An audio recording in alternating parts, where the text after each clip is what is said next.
સુખી રહે, કોઈ પણ સંજોગોમાં ને કોઈ પણ પરિસ્થિતિમાં સ્થિર અને શાંત રહે.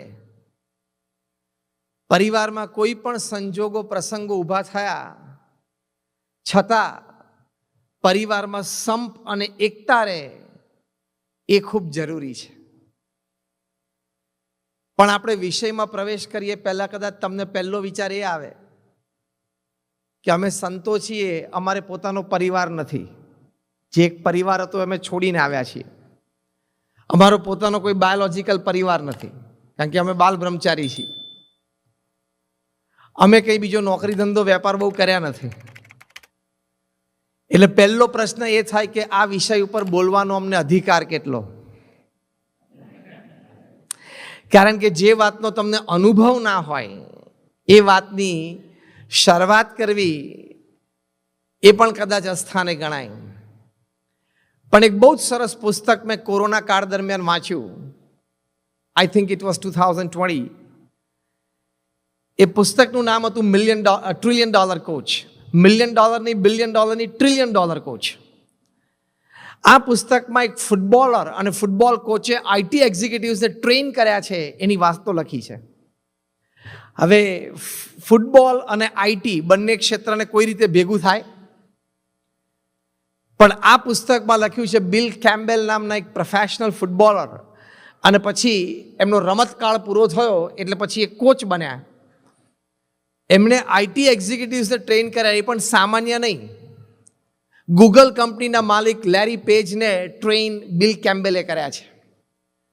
ગૂગલ કંપનીના senior vice president products Eric Smiths એને ટ્રેનિંગ આ બિલ કેમ્બેલે આપી છે. એક બીજા પણ સિલિકોન વેલીના બહુ સિનિયર આઈટી એક્ઝિક્યુટિવ જોનાથન રોઝનબર્ગ, એને પણ ટ્રેનિંગ આ બિલ કેમ્બેલે આપી છે. એક ફૂટબોલર કોઈ આઈટી એક્ઝિક્યુટિવને ટ્રેન કરે એ કેવી મોટી વાત કહેવાય. આમ તો કંઈ કોમન બે વચ્ચે દેખાતું નથી, પણ આ પુસ્તકમાં બહુ જ સરસ વાત લખી છે કે to train a person, to coach a team, you don't need to know the product of the company. You don't need to know the marketing and the sales strategy of the company. You only need to know the dynamics between the team members who are working together as a team. કોઈને coaching આપવા માટે કેટલી જરૂર છે? એ કંપનીની product કે strategy જાણવાની જરૂર નથી. ટીમમાં ભેગા રહીને જે લોકો કામ કરે છે એ ટીમના સભ્યોને એકબીજા પ્રત્યેના ડાયનામિક્સ, એટલે એકબીજા સાથે કેટલા હળીમળીને રહી શકે છે, એકબીજાને કેટલા પ્રેમથી સ્વીકારી શકે છે, એકબીજાને કેટલા સમજી શકે છે, એકબીજાના પ્રસ્તાવને વિચારને કેટલા શાંતિથી સાંભળી શકે છે, પોતાના કરતાં બીજાનો પ્રસ્તાવ અને વિચાર વિશેષ હોય ને સારો હોય તો પોતાનો પ્રસ્તાવ અને વિચાર અહમ મૂકીને મૂકી શકે છે કે નહીં. અંદરના સંબંધો કેવા છે એ જાણી લે પછી એને કોચિંગ આપવાની શરૂઆત થાય. કારણ કે બિલ કેમ્બેલે જાણ્યું કે જો એઝ અ ટીમ જો એ લોકોની ડાયનામિક્સ પાવરફુલ હોય તો પ્રોડક્ટ એટલે કે ક્વોલિટી પ્રોડક્ટ, માર્કેટિંગ અને સેલ્સ સ્ટ્રેટેજી તેનું બાય પ્રોડક્ટ છે. એમ પરિવારમાં તમે 4 કે 5 કે 7 પરિવારજનો સાથે રહો છો, તમારું ઇન્ટરનલ ડાયનામિક્સ કેવું છે ને એટલું જ જાણવાનું છે તમને કોચિંગ આપવા માટે. બાકી તમે શું ધંધો કરો છો એની સાથે અમારે કોઈ નિસ્બત નથી. તમે કયા હાઉસમાં રહો છો એની સાથે અમારે કોઈ નિસ્બત નથી. તમે આ ટાઉનમાં કે બાજુના ટાઉનમાં રહો છો, કેટલા બેડરૂમના હાઉસમાં રહો છો એમાં અમારે કોઈ નિસ્બત નથી. તમે ફેમિલી મેમ્બર્સ જે 4 કે 5 કે 7 જે તમે સાથે રહો છો એને અંદરના સંબંધો કેવા છે. એટલે બિલ કેમ્બેલ જો આઈટી કંપની એક્ઝિક્યુટિવ્સને ટ્રેનિંગ આપી શકતા હોય તો બીએપીએસના સંતો તો સમાજની વચ્ચે રહે છે, પારિવારિક મૂલ્યો વિશે ચોક્કસ વાત તો કરી શકે. બીજું, અમારા ગુરુહરિ પ્રમુખ સ્વામી મહારાજે 3.5 લાખ ઘરોમાં પધરામણી કરી છે.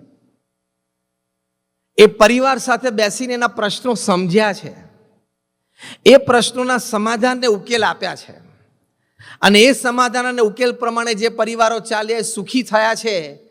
એ જે પ્રમુખ સ્વામી મહારાજે પ્રશ્નોના સમાધાન આપ્યા છે એ તમારી સાથે શેર કરવાના છે. એટલે we are here two share the wisdom of પ્રમુખ Swami Maharaj when it comes to family living, when it comes to family unity, when it comes to family values.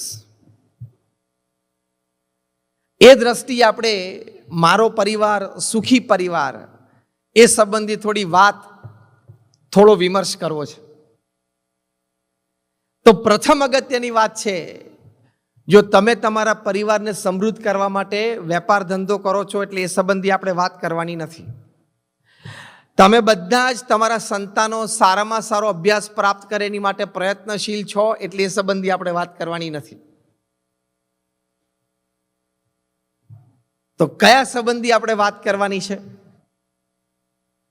પ્રથમ, તમારે તમારા પરિવારજનોને યોગ્ય એટલે કે ક્વોલિટી અને ક્વોન્ટિટી સમય આપવાનો છે. આપમાંથી ઘણા બધા શ્રદ્ધાથી નિયમિતપણે શિસ્ત રૂપે ડિસિપ્લિન્ડ પરિવારને સમય આપો છો, પણ જે ન આપતા હોય એની માટેની આ વાત છે. પ્રમુખ સ્વામી મહારાજ એક વાત શરૂઆતમાં સરસ કરતા, એટલે કે પારિવારિક મૂલ્યો અને પારિવારિક સુખ અને પારિવારિક સંપની વાત આવે ત્યારે કે રોજ રાત્રિ ભોજન માટે પરિવારજનોએ બધાએ સાથે જ બેસવું. આ એક સામાન્ય વાતથી આપણને એમ લાગે છે કે આપણે શરૂઆત કરીએ છીએ, પણ આ બહુ જ અગત્યની વાત છે. કારણ કે તમે સાથે ભોજન માટે બેસો એટલે આત્મીયતા વધે. તમારા સંતાનો સ્કૂલ કોલેજથી આવ્યા હોય ત્યારે એની સાથે વિમર્શ થાય એટલે એની દિનચર્યા વિશે તમે જાણો, તમે તમારા વેપાર ધંધાની દિનચર્યા તમે શેર કરો, એટલે આખા દિવસની વાત પરિવારજનોને બધાને એકબીજાને મળી જાય. કદાચ વાતમાં માહિતીની દ્રષ્ટિએ એટલું બધું આપણને ન લાગતું હોય રોજિંદુ, પણ એ આત્મીયતા કેળવાય છે, પ્રેમ કેળવાય છે, પોતાપણાની ભાવના કેળવાય છે. એટલે પહેલો ઉપદેશ છે પારિવારિક સંપ અને સુખ માટે કે રાત્રિ ભોજન માટે બધાએ સાથે બેસવું. એક ટાઈમ ફિક્સ કરી નાખો જેથી એ ટાઈમ પર સાંજે 3-4 વાગ્યાથી બધા કોન્શિયસ થઈ જાય કે ભાઈ 7 વાગે તો 7 વાગે, 7:30 તો 7:30, 8, 8:30 તો 8:30. બધા જ ફેમિલી મેમ્બર્સ પોતાના રૂટીન ઉપર હોય, પણ આ ટાઈમ માટે બધા જ કોન્શિયસ થઈ જાય. અને સારા પરિવારો આ કરે છે. અમારા ગુરુહરિ મહંત સ્વામી મહારાજ 2017ની સાલમાં અહીંયા અમેરિકા પધારેલા. તે વખતે અમેરિકાના પાસ્ટ પ્રેસિડેન્ટ બારાક ઓબામાના ઇન્વિટેશનથી એમની ઓફિસમાં વોશિંગ્ટન ડીસી પધારેલા. વાર્તાલાપ દરમિયાન માનનીય બારાક ઓબામાએ વાત કરી પરમ પૂજ્ય પ્રમુખ મહંત સ્વામી મહારાજને કે હું 8 વર્ષ અમેરિકાનો પ્રેસિડેન્ટ રહ્યો, 2 ટર્મ એમણે લીધી. મારી 8 વર્ષની પ્રેસિડેન્સીમાં એક પણ દિવસ એવો બાકી નથી જ્યારે હું, મારા પત્ની અને મારી બંને દીકરીઓ, એટલે કે અમે 4 જણા પરિવારજન સાંજે 6:30 કે 7 વાગે રાત્રિ ભોજન માટે સાથે ન બેઠા હોય. જ્યારે વ્હાઇટ હાઉસમાં હતા ત્યારે 8 વર્ષમાં એક પણ દિવસ બાકી નથી જ્યારે અમે પરિવાર સાથે રાત્રિ ભોજનમાં ન બેઠા, અનલેસ કે પોતે પરદેશ ટ્રાવેલ કરતા હોય, બહાર હોય ત્યારે. બારાક ઓબામાએ આ વાત કરી ત્યારે મહંત સ્વામી મહારાજ ખૂબ પ્રસન્ન થયા, ખૂબ રાજી થયા. દુનિયાના સૌથી ધનાઢ્ય ઇન્વેસ્ટર છે વોરેન બફેટ, એમને પૂછ્યું કે what is your daily schedule? એમણે કહ્યું from morning 9 to evening 6 I am a businessman. From evening 6 to 9 I am a family person.